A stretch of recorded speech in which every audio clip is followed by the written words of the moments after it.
நீதியரசர்கள் தெரிவித்த கருத்து கழக உடன்பிறப்புகளின் வயிற்றில் புலியை கரைத்திருக்கிறது. யாருங்க இந்த செந்தில் பாலாஜி அவர்கள் அப்படின்னா, கேரளாவிற்கு கனிமவள கொள்ளை போகிறது, அதை தட்டி கேட்டு சிறை சென்றவரானா?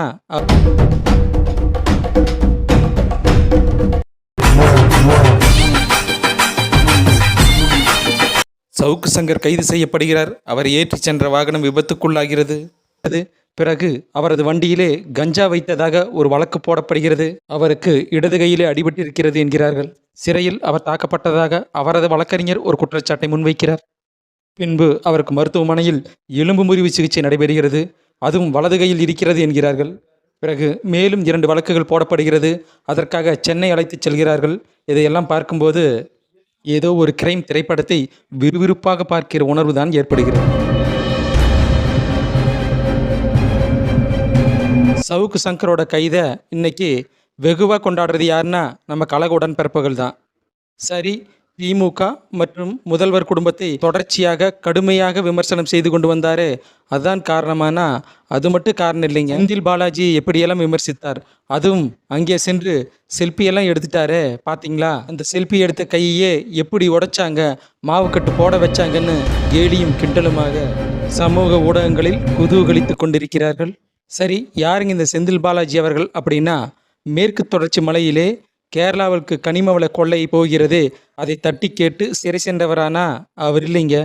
சரி, ஆற்று மணலையெல்லாம் கடத்துகிறார்களே, அதை எதிர்த்து போராடி சிறை சென்றவரா அப்படின்னா, 11 மணிக்கு திமுக ஆட்சியில் அமர்கிறது என்றால் நீங்கள் 11:05க்கு மணலை அள்ளுங்கள் என்று கனிமவள கொள்ளையை தூண்டிய அம்மையார் ஜெயலலிதா சிறை சென்றபோது யார் முதல்வராக வருவது என்ற பட்டியல்ல கேவலம் இவர்கிட்ட கேட்டுக்கு இவரோட பேரு கூட இந்த லிஸ்ட்டில் இருக்குன்னு சொல்லி தற்போதைய முதல்வர் ஐயா ஸ்டாலின் அவர்களால் கடுமையான விமர்சனம் செய்த சிறையில் இருக்கின்ற அந்த செந்தில் பாலாஜி அவர்களைத்தான் இவர்கள் தோளில் சுமந்து கொண்டாட வேண்டிய கட்டாயத்திற்கு நீதிமன்றம் சமீபத்தில் ஒரு உத்தரவை கொடுத்திருக்கிறது. காவல்துறையின் உதவி இல்லாமல் எப்படி கஞ்சா வியாபாரம் செய்யப்படுகிறது, அப்படியென்றால் அது கட்டுப்படுத்தப்பட்டிருக்க வேண்டுமே என்ற ஒரு குற்றச்சாட்டை நீதிமன்றம் கூறியிருக்கிறது.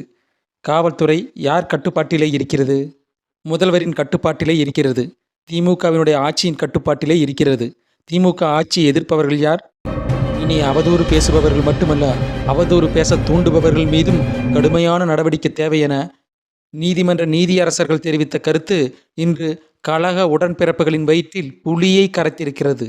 ஏனென்றால் தொடர்ச்சியாக சீமானவர்கள் மீது சமூக வலைதளங்களில் மிக கேவலமான சித்தரிப்புகளை, விமர்சனங்களையும் உண்மைக்கு மாறான அவதூறுகளையும் தொடர்ச்சியாக பரப்பிக் கொண்டு வந்துள்ளவர்கள் அவர்கள்தான். ஆனால் அவர்கள் மீது மட்டும் எந்த வழக்கும் பாயாது. எப்படிப்பட்ட அவதூறு கருத்துக்களையோ ஆபாசமாகவோ மற்ற கட்சிக்காரர்கள் பேசினால் கூட நீங்கள் ஆளும் கட்சிக்கு ஆதரவாக இருந்துவிட்டால் உங்கள் மீது எந்த கடுமையான வழக்குகளும் பாயாது என்ற ஒரு சூழலை ஏற்படுத்திவிட்டால் இது ஜனநாயகத்திற்கும் கருத்து சுதந்திரத்திற்கும் மிகப்பெரிய கேடான செயல் இல்லையா? இது எல்லாத்துக்கும் மேலே கொடுமையான விஷயம் என்னன்னா, நீதிமன்றத்திற்கு சவுக்கு சங்கர் அழைத்து வரப்படுகிறார். அங்கே பெண்கள் அனைவரும் அதுவும் விளக்குமாற்றுடன் கோஷம் போட்டுக்கொண்டு வருகிறார்கள். இந்த பெண்களெல்லாம் யார் என்று பார்த்தா, சவுக்கு சங்கர் விமர்சனம் செய்ததாக கூறப்பட்ட அந்த காவல்துறையைச் சேர்ந்த பெண்களோ அல்லது அவரது குடும்பத்தாரோ அந்த துறை சார்ந்தவர்களோ இருக்கிறார்களா என்றால் அதுதான் இல்லை. சாதாரண பொதுமக்கள் கிளர்ச்சியாக திரண்டு வந்து எதிர்ப்பு தெரிவிக்கிறார்கள். அப்படியா? அந்த அளவிற்கு எப்படி சாதாரண பொதுமக்கள் வருகிறார்கள் என்று அவர்களிடமே சென்று செய்தியாளர்கள் கேட்கிற போது சவுக்கு சங்கர் யாரென்றே தங்களுக்கு தெரியாது என்ற அதிர்ச்சியான பதிலை கூறி வியக்க வைக்கிறார்கள். அப்படி யாருன்னே தெரியாத சவுக்கு சங்கரை எதிர்க்க எப்படி இவ்வளவு ஆவேசமாக ஓடி வந்தீர்கள் என கேட்டால், அதெல்லாம் எங்களுக்கு தெரியாதுங்க, கூட்டோன்னு சொல்லி கூப்பிட்டாங்க, நாங்கள் வந்தோம் என்று ஒரு எளிய மக்கள், சாதாரணமாக ஒரு கூலி வேலைக்கு போகிறவங்க தங்களோட கருத்தை தெரிவித்தார்கள். சாதாரணமாக ஒரு கூட்டத்துக்கு ஆட்களை கூட்டிகிட்டு போவாங்க.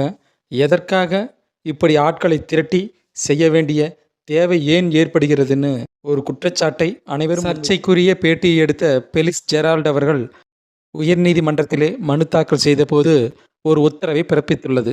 அதாவது, அவதூறு பரப்பும் விதமாக பேசுபவரை பேசும் விதமாக கேள்வியை தூண்டினால் கூட அவர் மீதும் வழக்கு பாய வேண்டும் என்று ஒரு கருத்தை முன்வைத்திருக்கிறார்கள். கடந்த காலங்களில் அரசியல் கட்சி கூட்டத்தில் பெண் காவலர்கள் மீது சீண்டுதல் நடைபெற்றிருக்கிறது. குறிப்பாக திமுகவினுடைய கூட்டத்திலேயே இது நடைபெற்றது. அவர்கள் மீது எப்படிப்பட்ட நடவடிக்கை எடுக்கப்பட்டது? அவர்களுக்கு ஏதாவது மாவுக்கட்டு போடப்பட்டதா என்ற கேள்விகள் தொடர்ச்சியாக மக்களால் கேட்கப்படுகிறது. இன்றைக்கு சவுக்கு சங்கர் அவர்கள் ஒரு அறியப்பட்ட முகமாக யூடியூபராக இருக்கிறார், ஊடகவியலாளராக இருக்கிறார். அவருக்கு ஆதரவாக எதிர்க்கட்சி தலைவர் அவர்கள் அறிக்கை வெளியிடுகிறார். அது மட்டுமல்ல, அவரை பற்றி பேச பல முன்னணி ஊடகங்கள் இருக்கிறது. ஆனால் ஒரு எளிய சாதாரண பாமரன் எப்படி தனக்கு எதிராக இழைக்கின்ற அநீதிக்கு எதிர்த்து அரசுக்கு எதிராக குரல் கொடுப்பான்? அப்படி கொடுக்கிற போது அது கருத்து சுதந்திரமாக பார்க்கப்படுமா, இல்லை அவதூறாக பார்க்கப்படுமா? ஆளுகிற திமுக எதிர்க்கட்சியாக இருக்கும்போது கருத்து சுதந்திரம் பறிபோகிறதே என்று கதறுகிறார்கள். அதுவே ஆளும் கட்சியாகி அவர்களை விமர்சனம் செய்தால் அதை அவதூறு என்கிறார்கள். இதான் இங்கே இருக்கக்கூடிய மிகப்பெரிய சிக்கல்.